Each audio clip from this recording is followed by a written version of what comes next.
So let me get started and introduce our speakers. So hello everyone. Good morning, good afternoon, good evening. Welcome to the IEEE CAMS webinar series. So we're really glad to have you all here. And today we are pleased to have Professor Anurag Srivastava and Professor Daniel Mozan to give a talk on distributed optimization control for enabled power grid resilience. So Professor Anurag Srivastava is a Raymond J. Lane Professor and Chairperson of the Computer Science and Electrical Engineering Department at the West Virginia University. He is also an adjunct professor at Washington State University and senior scientist at the Pacific Northwest National Laboratory. He is serving as vice chair of the IEEE PES Power System Operation, SC chair of PES Voltage Stability Working Group, chair of PES Synchrophaser Application Working Group, co-chair of Distributed Optimization Application and Power Grid, and vice chair of Tools for Power Grid Resilience Task Force. He's an IEEE fellow and the author of more than 300 technical publications. Professor Daniel K. Mozan is an assistant professor in the School of Electrical and Computer Engineering at the Georgia Institute of Technology and also holds an appointment as a computational engineer in the Energy Systems Division at Argonne National Laboratory. He was a Dow postdoctoral fellow in sustainability at the University of Michigan Ann Arbor. He received the BS, MS, and PhD degrees in electrical engineering and the Master of Public Affairs degree from the University of Wisconsin-Madison, where he was a National Science Foundation Graduate Research Fellow. He received the IEEE Power and Energy Society's 2021 Outstanding Engineer Award for contributions to the theory and practical application of nonlinear optimization algorithms for electric power systems. So I really look forward to the presentation by Professor Srivastava and Professor Mozan. So please take the stage. All right, thank you so much everyone for joining and thanks for the opportunity to present. We personally believe it's very important distributed optimization for the power grid as we have more and more DER and hoping to make grid more resilient with weather events. So we are going to present as a team, and we both are co-chairs for this working group within CAMS. So I guess a lot of you are already familiar with that we are having a lot of change in the power, especially distribution grid with the DR integration. With DR, we are putting new control, new management system. DMS has become ADMS, and a lot of utility has already adopted. We are integrating more and more microgrid, and again, that comes with the microgrid management systems. But as a result, what happens for our control and optimization problem is number of state variables and control variables is increasing, especially so computational problem is becoming, to solve with more variables. Second thing that we are seeing is weather event, and either it's hurricanes or a snowstorm, the one that we are having this week, at least in the East Coast, or a wildfire that we hear often this year and last year too, or even a cyber attack, right? All are very different, have a different kind of impact, have required different measures. But one thing is sure that, and these are the reason that we are trying to make our power grid more resilient. If you look at that 2020 and 2021, each had weather event, which is, and this is from the NOAA website, each had more than 20 events. In fact, 2020 was 22 events, and all these events shown here are billion-dollar disaster event, which means that these has impacted the nation states in more than billion-dollar impact. So what does it show? That over the years, number of weather event, which is causing more and more impact, economical impact, is increasing, right? And that means that these events demand that we integrate our resiliency solution more and more as much as possible. And those resiliency solutions are multifold, but one is control and optimization algorithm which is supporting it, right? So as we put new management structure in place, or more transmission line, or build redundancy in the system through other mechanisms, we have to also place this computational algorithm which is about control and optimization. Now, given these background, the question is that what we can do about it, right? So a number of existing variables and number of increasing weather event, which is causing more and more impact. So we can do a lot. The first one is, of course, scalable solution. So as the state variable and control variables are increasing, we need computational solution which can incorporate these increasing number of variables within that. And distributed solution or distributed optimization definitely provide that opportunity to do, right? So we can handle large number of state and control variables. Of course, with certain assumptions, and then we'll talk about that when it is more applicable, when it is not. Second thing is that once we develop these optimization algorithms, we need to implement, we need to deploy it, right? And we need to deploy using hardware or software, that devices that exist in field. And if my algorithm can take care of all these multiple state and control variables, we need to also make sure that it is the computing itself is a fault tolerant, right? Again, this is given in mind that we want one computing agent to fail. If it happens, we want our system to still keep operating if computing agents are failing, because if we are going to implement distributed optimization solution, then you can think about that the number of computing devices will be also more, which we already have it, so we have to use those. But now we'll rely more on that to solve this problem. And at the same time, we need to make sure that the not only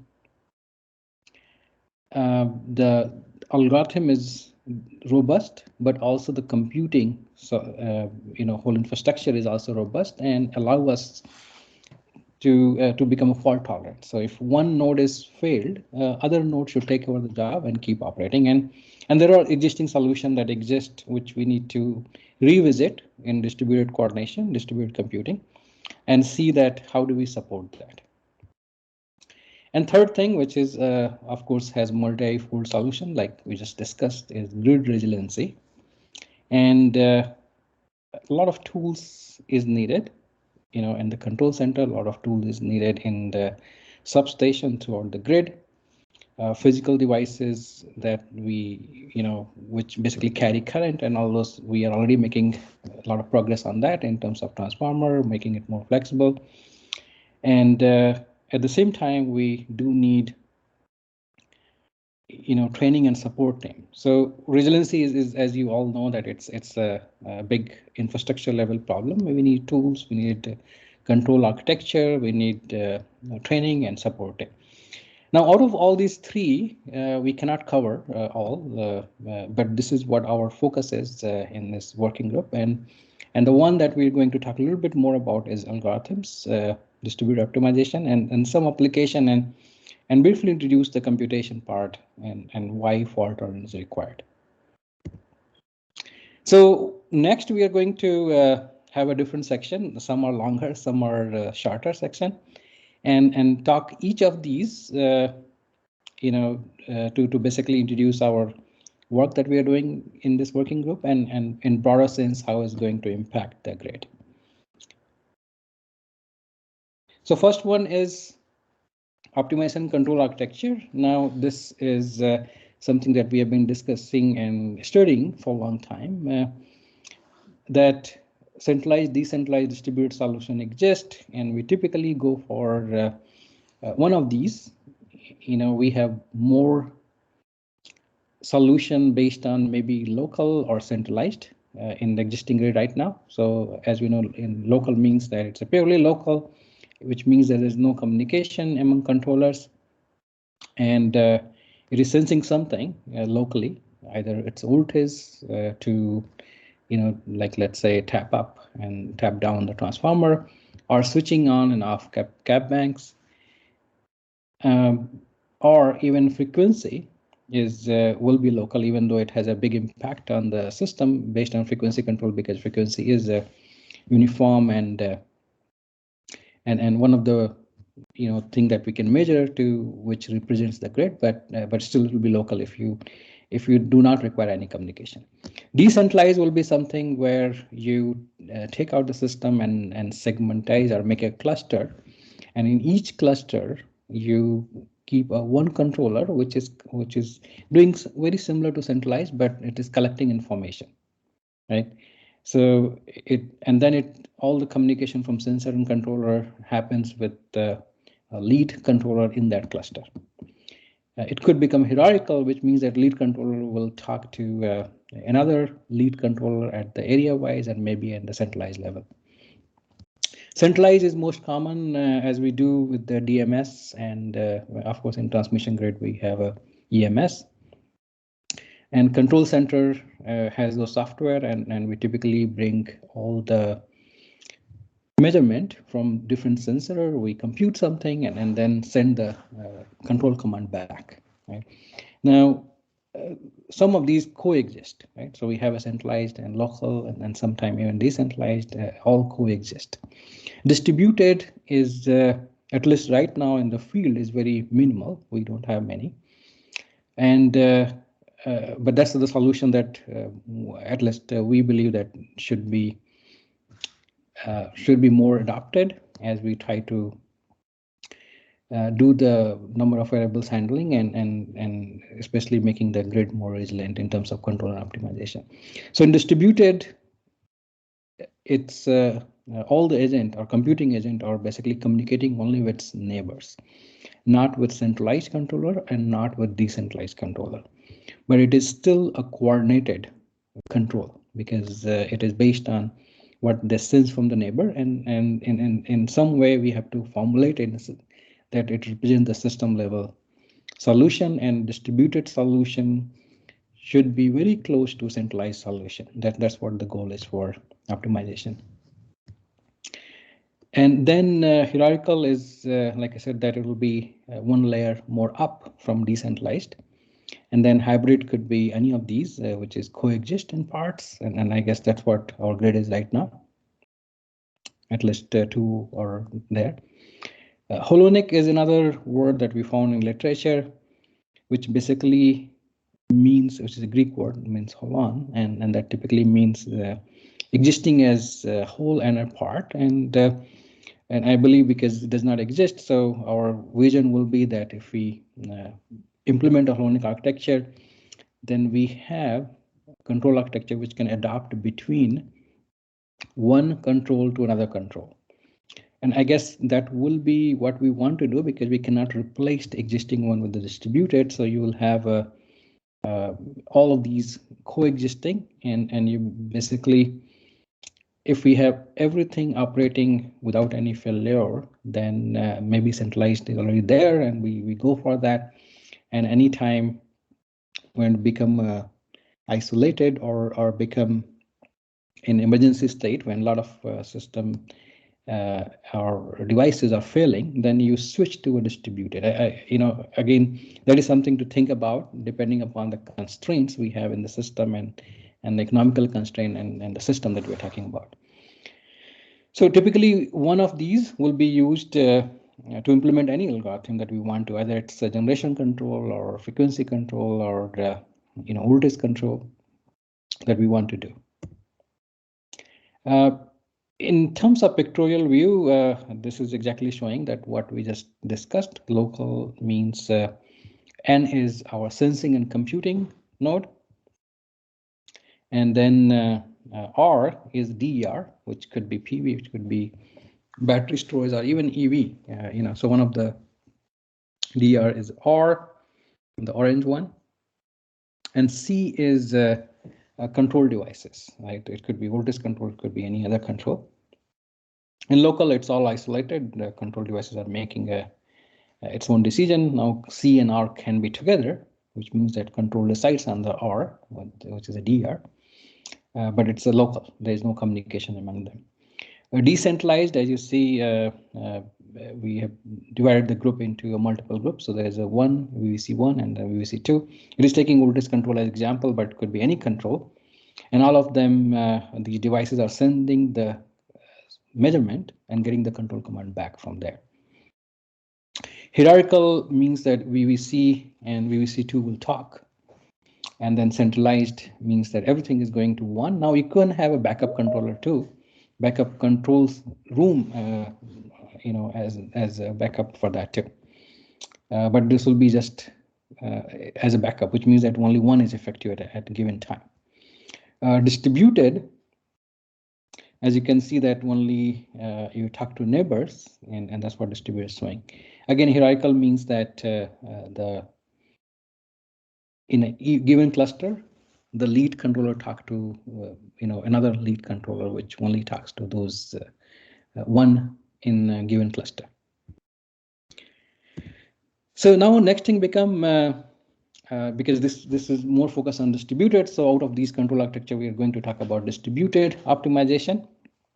And it turns out that even though there are multiple ways to classify them or develop a taxonomy, this is what we came up with working in a group of several different experts in this area, from control community, from power, and from optimization community. So we had a couple of expert in this. We met several times and developed this taxonomy. So in distributed approach, there are a lot of different criteria or features, you can say. That one is data exchange mechanism, that how you are getting a data from the measurement. Is it static or it's a dynamic, which means that are you getting it one and then trying to solve your optimization and then give the control command back, or in each iteration you're going to give the command back. So that will be static versus dynamic optimization. Static means no interaction with system data within optimization iteration, while dynamic optimization means there is interaction in each iteration. In implementation type, and that's a computing part, so it could be either federated, which means that even though it's distributed, the data reside on one, maybe cloud or fog or somewhere it resides, and all the agent reads from there. So that will be federated implementation. Or no data is located in centralized place, so it has to be everything between computing agent, right? So all the data reside on computing agent, and even peer-to-peer become more challenging because you have to. It's not. It's not unsolvable, because our it's more like a plug and play. So in peer-to-peer, data will reside, and even initialization has to be done where they will know that where they are connected, because there's no data that they can read and know that where they are, one of the computing agent, and who are their neighbor. So in peer-to-peer, that will be also required, which makes it more challenging. Now, power system model, which could be typically branch flow model or bus injection model, and there are some advantage and disadvantage of each of these. And then, as we all know, that there will be some approximation and relaxation done. So it could be linearized to solve it. So what would the model exist, even though broader, we are showing the branch flow and bus injection, but there could be several more, right? And then so that's the power system model. And then the algorithmic type, which is the next classification, is telling me that in distributed optimization algorithm, you can first, it could be coordination method, which is consensus based, which is like similar to like a blockchain where we we gain something because of consensus. So that's not true optimization, but still it gives me solution, right? So this coordination method, and there are a lot of code and a lot of papers out there which call it distributed control using consensus. The other one is optimization extension, which is kind of optimization like ACOPF extension. And then we do have a primal dual method in that, which of course we are trying to use to optimize, or maybe dual ascent method like ADMM and PAC. And we'll talk about some example of that. Communication could be synchronous, which means the variables are updated in each communication round, or it could be asynchronous, which means the intermittent update of variables in communication round. Now, sometimes it's deliberate and sometimes it's not, which means there will be some delay in communication. There will be, some data drop, and then it will automatically, you have to adopt the algorithm to become to take care of that. But synchronous, asynchronous, both can exist. And a lot of application, either it's for voltage or CVR or DR optimization.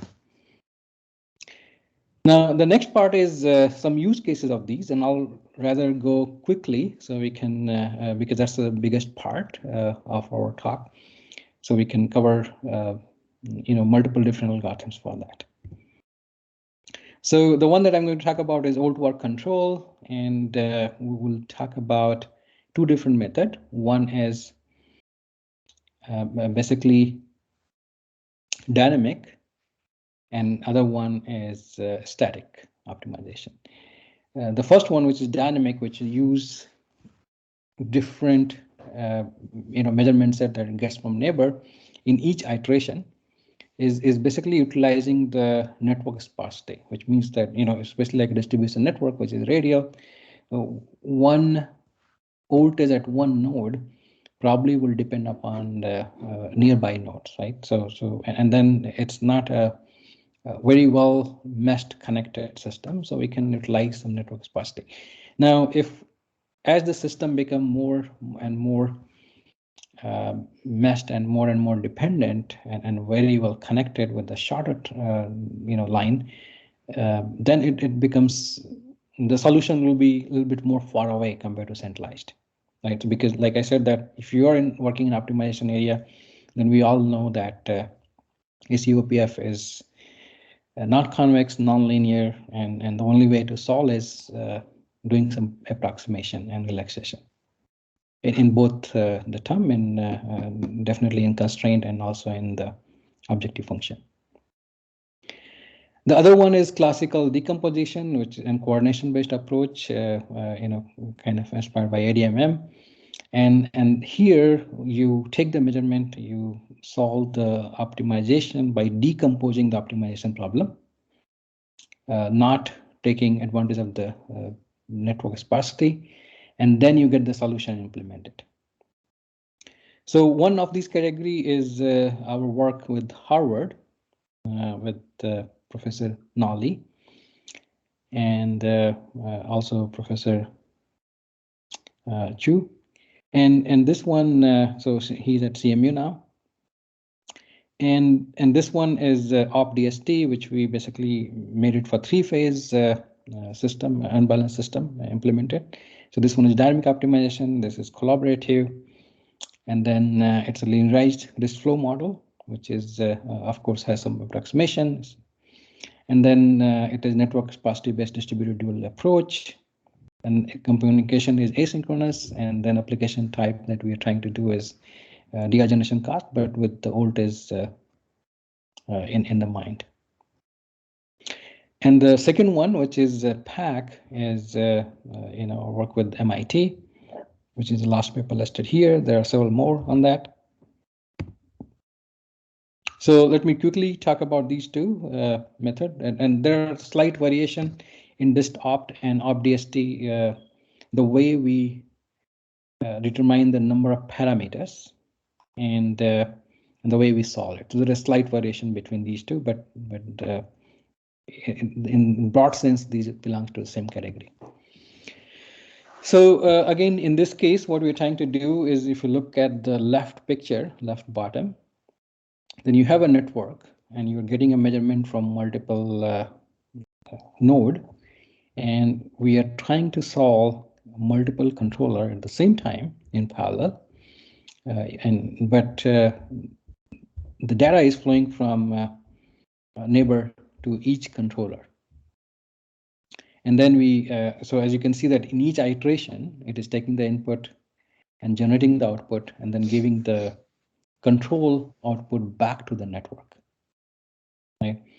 So, and this one is again, like I said, primal and dual update. So in the first one, it does the gradient descent primal update step. And the second one, it's again, gradient ascent dual update steps.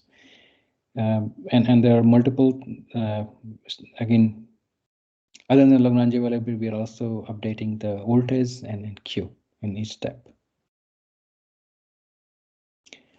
So if you want to implement that, you will basically, and again, because it's taking the measurement and giving the iteration back in each iteration, so you will typically use it for polytonics-based inverter, not for like a switch bank or not for the tap changer, because first, it will not make sense to switch it so many times.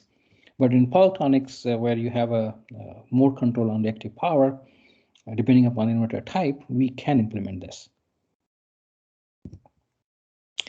So in terms of iteration, you will have basically, of course, step one is measurement, which is local and neighbor.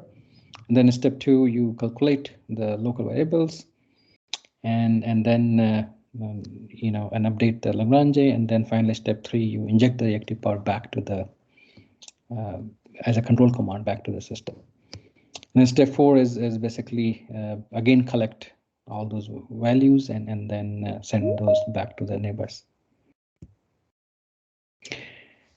So as you see from some result, and this is for 123 bus feeder. Again, OpenDSS is kind of imitating the power system, and then a controller or basically set of controllers, multiple controller, k number of, which is taking the measurement and giving the control command back. As you can see that with this algorithm in place, all the voltages were within the limit, which is basically 0.95 to 1.05. And this one shows just one example at bus number 450. The second one is PAC, which is working with MIT, and it was developed at MIT in Professor Naswamy group. And here you do not iterate and give the control command back to the system, but you take the classical optimization problem and decompose into each set of computing agent with its own objective function, its own equality and inequality constraint. So in the classification model, it's a static optimization. It could be federated or collaborative. It is a bus injection model. It can be also done with the branch flow. In fact, they have a both. And then this one is dual method. It's of course not a consensus. And then synchronous and voltage deviation for this application. So here in this, like I said, that's the atomized local problem. That is how they are going to set up. I'm not going to detail all of these because this is MIT algorithm anyway. While we use that in our research, and but one way of doing things.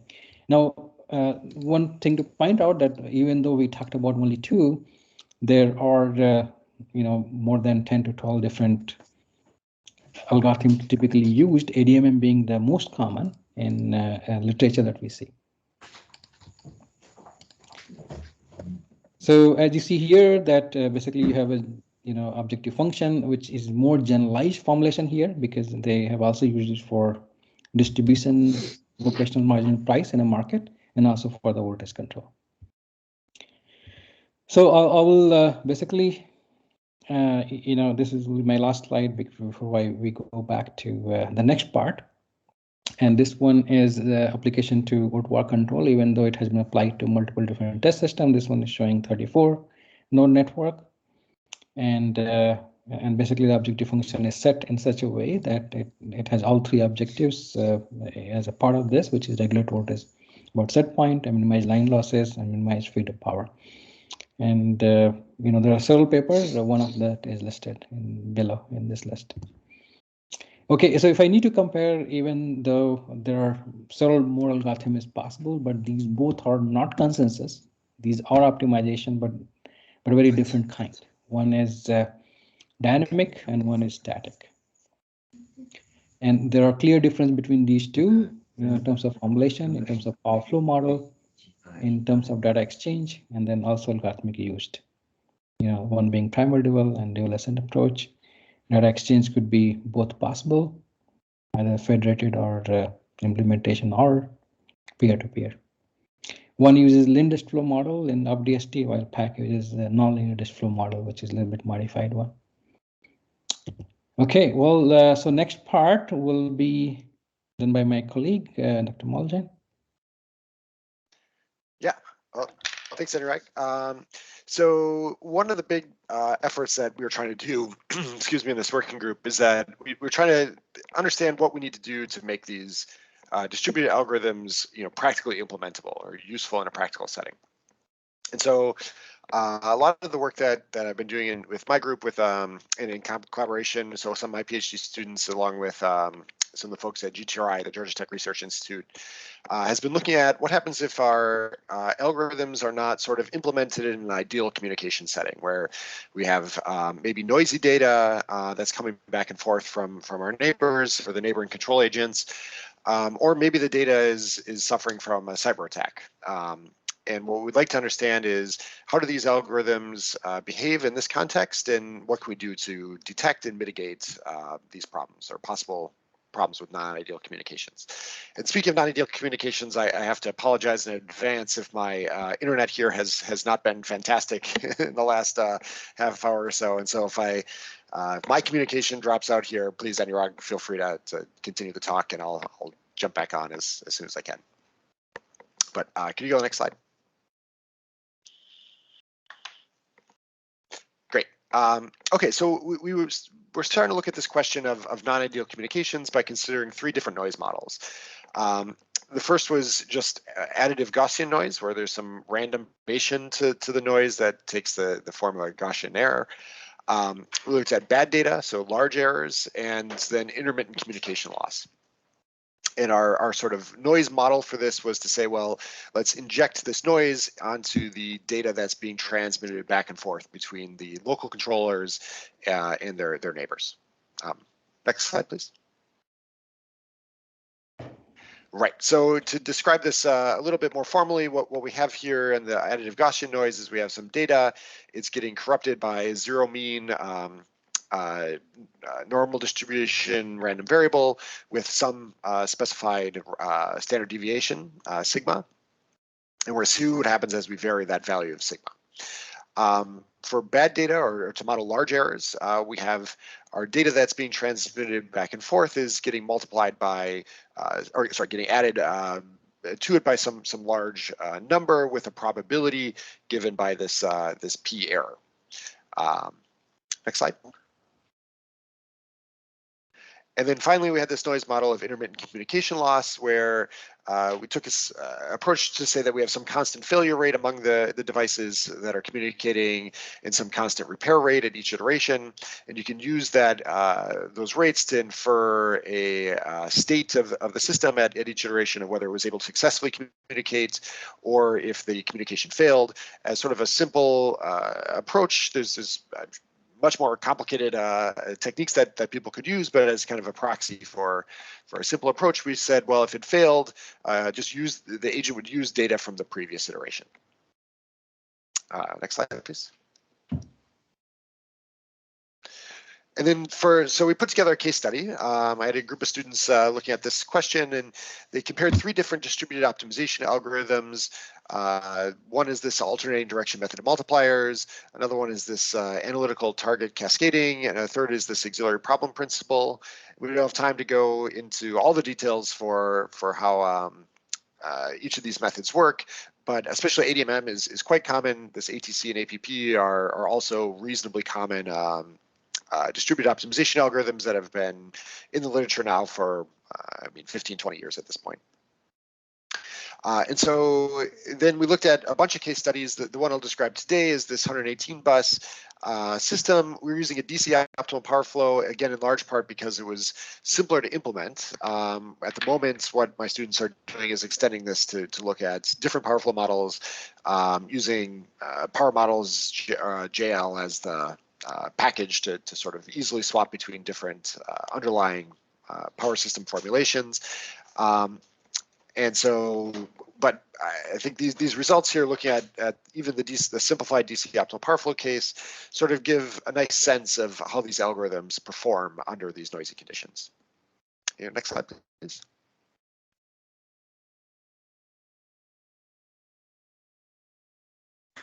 Okay. Am I dropping out, Anurag? Maybe I'll turn off my video. That might help.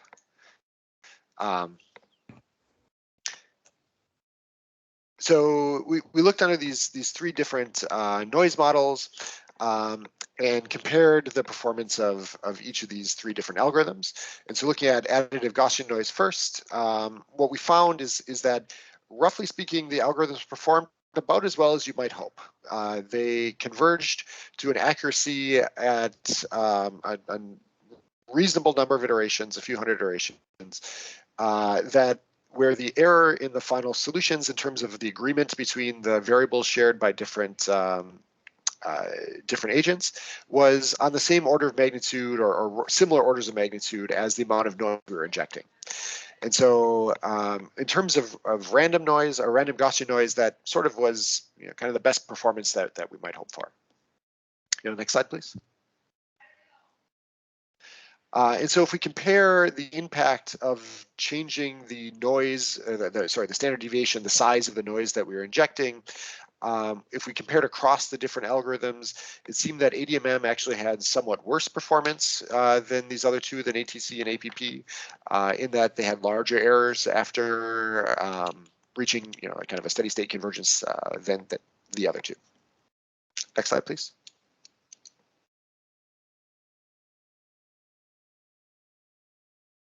Okay, then we looked at bad data, at large errors.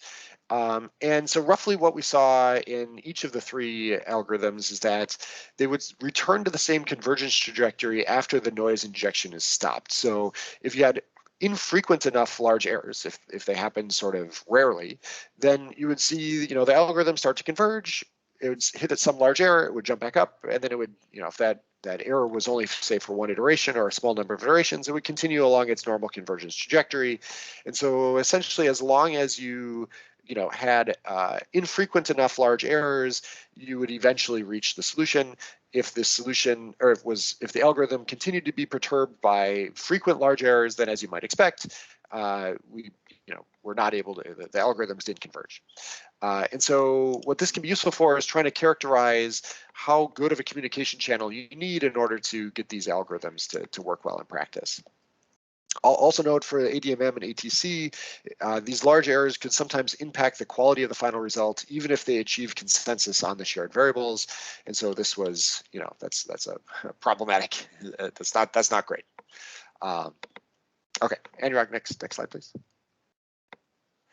And so if we look at this again, comparing across algorithms, and we consider the success rate as a function of the frequency of the bad data that we're injecting, we saw again that ADMM performed the worst out of all these algorithms, but APP actually seemed to do a better job. But across all the algorithms, of course, as you increase the probability of receiving bad data on each iteration, your success in terms of being able to converge would drop.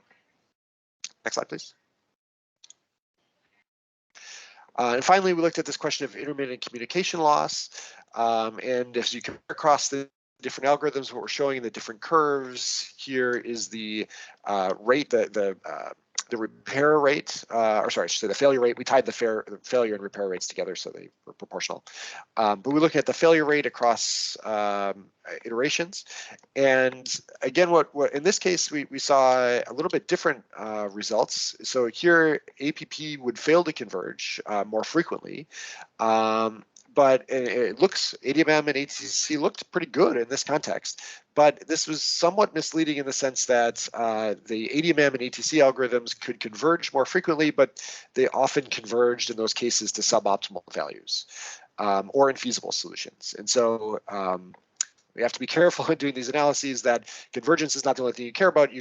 Matters what you converge to. And so in this case, whereas APP would converge, would fail to converge entirely, the other algorithms might converge to a poor solution. Next slide, please.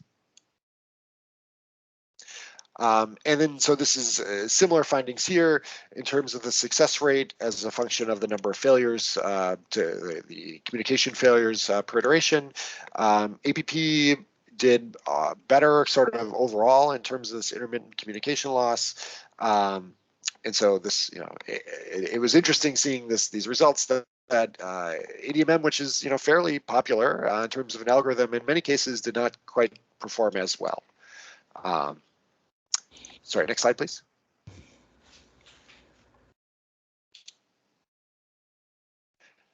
So the previous analysis was looking at the impact of just random failures, not malicious. But we were talking with some of the folks at GTRI who think a lot about cybersecurity, and they said, well, what happens if it's not random? What happens if it's a malicious attack that's corrupting this data? And so we looked at the literature on this in terms of cyber attacks to distributed optimization algorithms, and there seems to be very little work, or surprisingly little work on this subject. There's some, but really not much. And so from my perspective, there's all sorts of open questions, like what are appropriate threat models? How do different distributed algorithms perform when they're subjected to a cyber attack? How do the power grid and communication network characteristics impact how susceptible different algorithms are to being attacked? And how would you modify these distributed algorithms to make them more secure against cyber attacks? So this is most relevant in a setting where you have distributed optimization with geographically separated devices that you sort of would find it difficult potentially to secure each of the communication channels to those devices. Next slide, please. And so what we did as a starting point here is we said, well, let's imagine a threat model where we have one of the systems has been taken over by an attacker, and they're going to send out data that is not necessarily the data that would be sent out according to the distributed optimization algorithm itself. They're sort of free to send out whatever data they want, whereas the other systems are the other controllers are responding according to the distributed algorithm. And as a starting point, we said, well, let's imagine that the attacker is going to try to drive the solution of the distributed algorithm to some desired value by playing with the values that it sends back and forth. And we also assume that the attacker knows what the neighboring controller's data is. They know their system model to just see what's sort of the worst case attacks that they might be able to design. Next slide, please. And so we considered a few different attack strategies that the malicious actor might take. I'm going to talk a little bit more about the first one that we described here, just a feedback controller. But we also looked at a bi-level optimization approach where the attacker has a more sophisticated model for how they're going to try to change their neighbor's problems. And so the key observation here with any of these threat models is that what the attacker can do is that they can change the shared variable. And so if they know what problem their neighbor is solving, they can use the shared variable to try to influence what the solution that their neighbor gets. And so as a simplistic approach here, what we did is said, well, let's imagine that the attacker is going to design attacks based on a feedback controller. So they have some target for where they're trying to take the system. They have some shared variable that they received from their neighbor on the previous iteration. They're going to put this into a feedback loop and use it to try to drive the shared variable towards their desired target. Next slide, please. And it turns out in many cases that this attack can be successful in the sense that the attacker is able to drive the solution of the overall optimization algorithm to their desired target. So we're showing here is the difference between the attacker's desired solution. We use the APP algorithm for this purpose, and then the actual solution that the system would have naturally converged to without an attack. And so you can see that the attacker, in this case, by using this this feedback with different variants on how exactly we formulate this feedback controller, is able to drive the overall solution to this the attacker's target.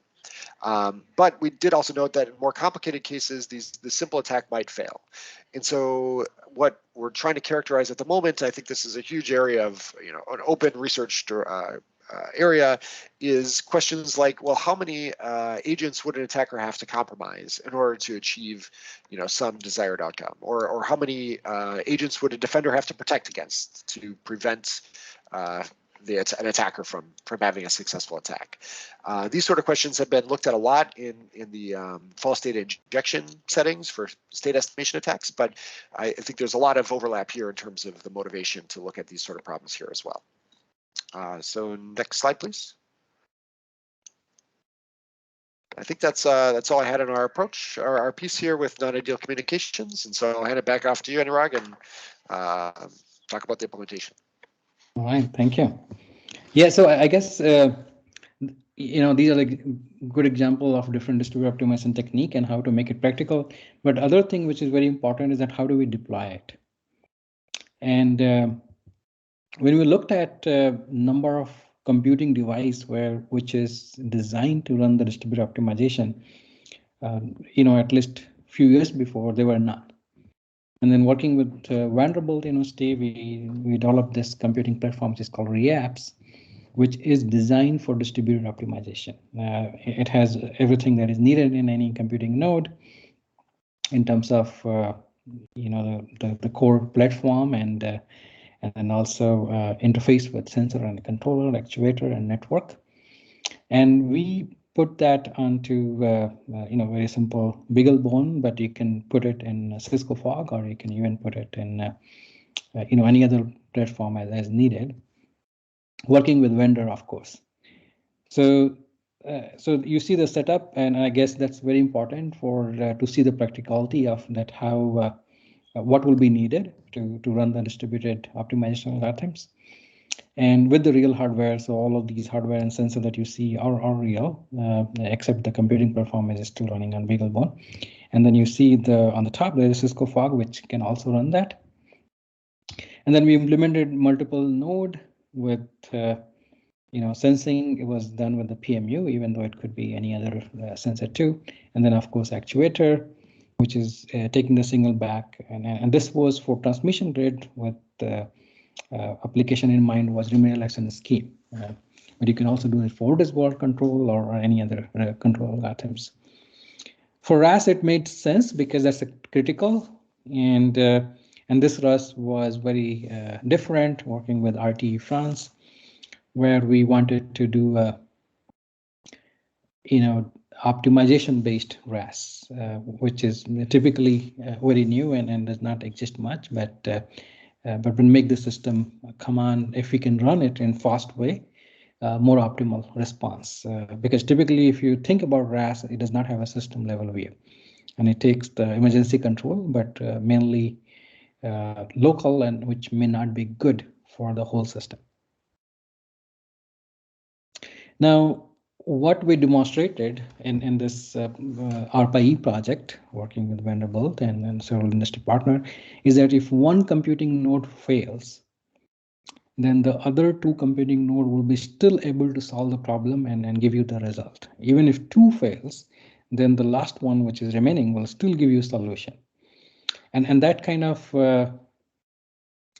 possibility makes it definitely resilient, right? So that's what we wanted to demonstrate, that resiliency is, of course, has to be embedded in physical system and control, but also in computing system.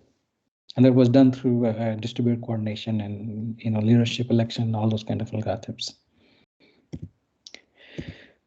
Okay, well, so just to summarize, the last part is, there's a lot to do. So our working group is a group of individuals who are interested in this topic, and it was very recently done. So this is last year. So we are almost a little bit more than 1 year.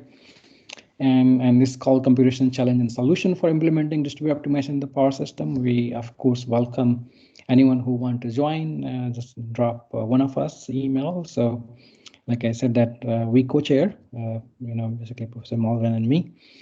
And then our secretary for this working group is Dr. Amin Khargian from Louisiana State, and webmaster is Dr. Venkatesh, who is at NREL.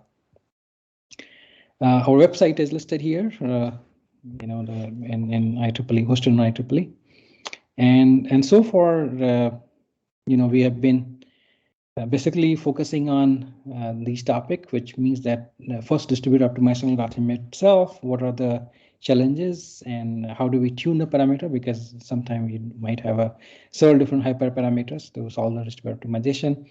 How do we make it robust enough, even considering the system dynamics, the time varying operational condition, uncertainties, and that's what we talked, at least Muljan talked about. Then how do we access information from each agent? And then, of course, just like any other optimization, how do we manage nonlinearities and convexity and non-convex nature, and then again nonlinear. Computing is important because we do want to focus on having a solution which is practical to implement, and of course comparing a lot of performance in terms of number of iteration taken for convergence, time taken, and giving you the accurate solution as closer to the centralized. We have one paper which is already published based on our work, which is kind of review paper, distributed optimization distribution system, use cases, limitation, research needs, and IEEE transitional power systems. And some of the work that we presented today is from that paper. And the other thing is that if you want to learn a little bit more about this, then we are doing a tutorial in March 1st and March 2nd, which we will talk about several different things in much more detail, including industrial speaker and in detail algorithm. And in IEEE PES GM this year in Denmark, we also are organizing a panel. So there's a lot of opportunity to get involved and contribute. All right, so we'll just summarize that definitely there are a lot of changes going on in the power grid, and with increasing DR and weather event distributed optimization does provide a scalable solution as we look for innovative way of doing things for grid monitoring and control, and especially with focus on resilient electric grid. With that, thank you so much for opportunity, and definitely to IEEE CAMS and for listening to us, and some of this work that we present, even though it is inspired by our working group and getting us all together, but there is a DOE and NSF project that help us to achieve the result. With that, thank you, and any question that Dan or I can answer.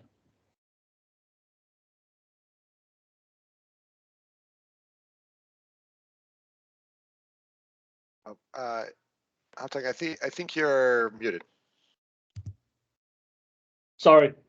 Thanks again for the nice presentation. I can tell there are a lot going on in the distributed optimization working group. So we have two questions so far. One is from Nawaf at PNNL. So one question I had was with the comparison of different distributed methods. Why do you think ADMM performs poorly? Can you maybe provide some insight if this is related to how the algorithm works? Thanks.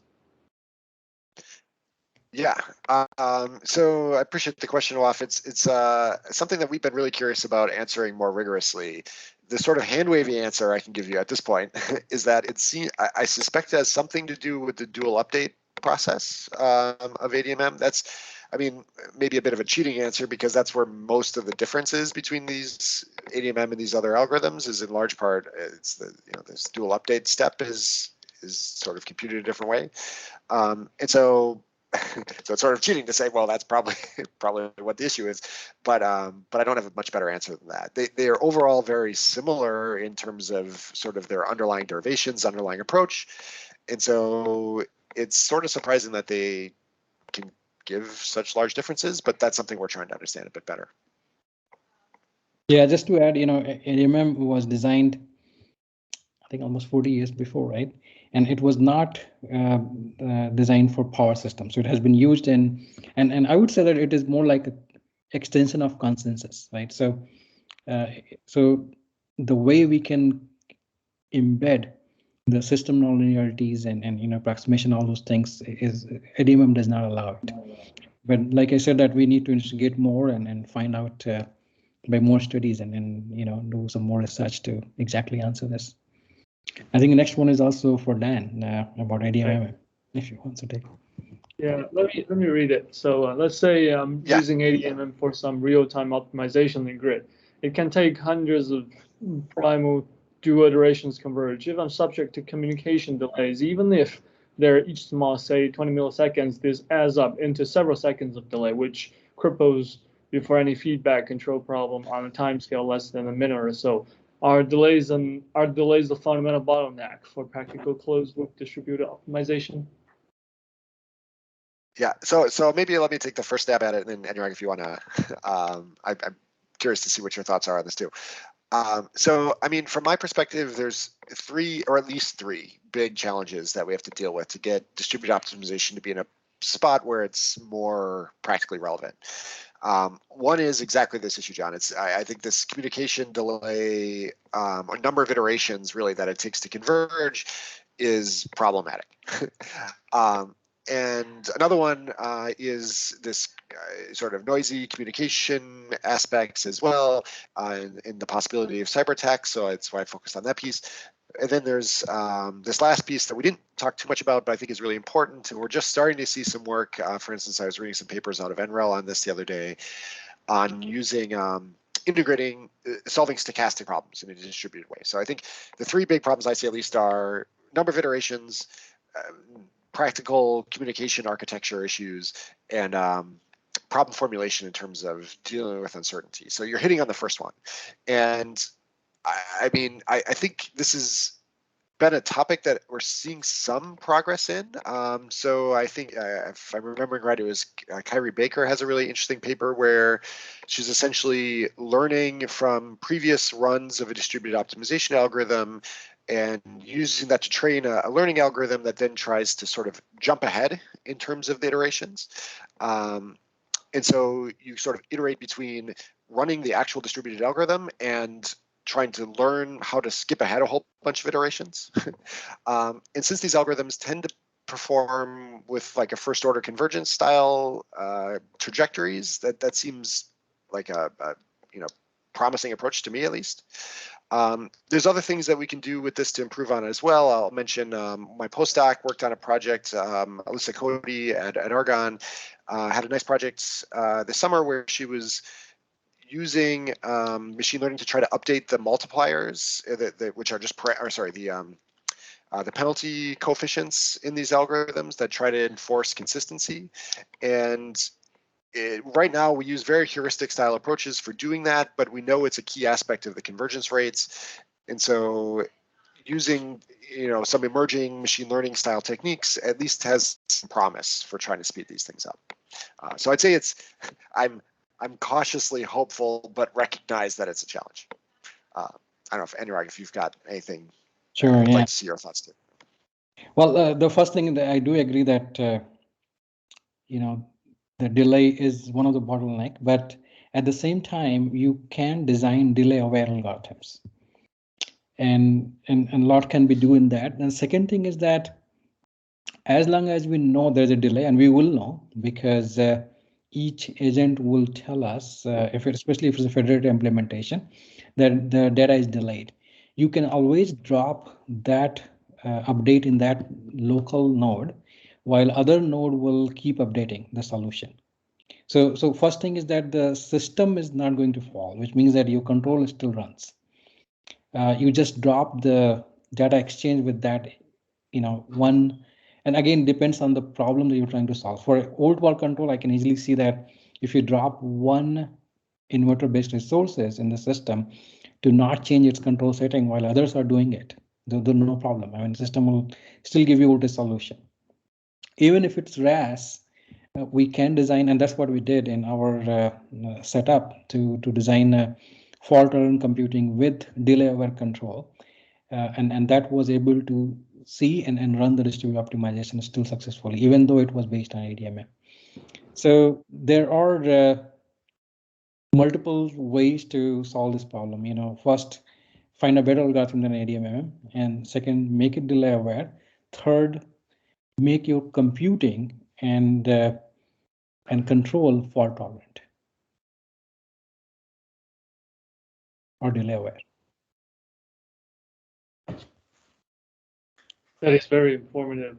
Thank you. We're right on time. So thanks again to Professor Max Rastava and Professor Daniel Mozan for presenting the nice work of distributed optimization to CAMS. Thanks again. So I'll share the uploaded video to you, and then feel free to distribute it. We have 20 attendees today, which is great. So thanks again. So I hope to see you soon. Thank you. No, thanks for the opportunity, and thanks to everyone for the questions. It's really nice to virtually see everyone. Looking forward to getting together in person. Thanks, everyone. Thanks for calling in. Goodbye. Bye-bye.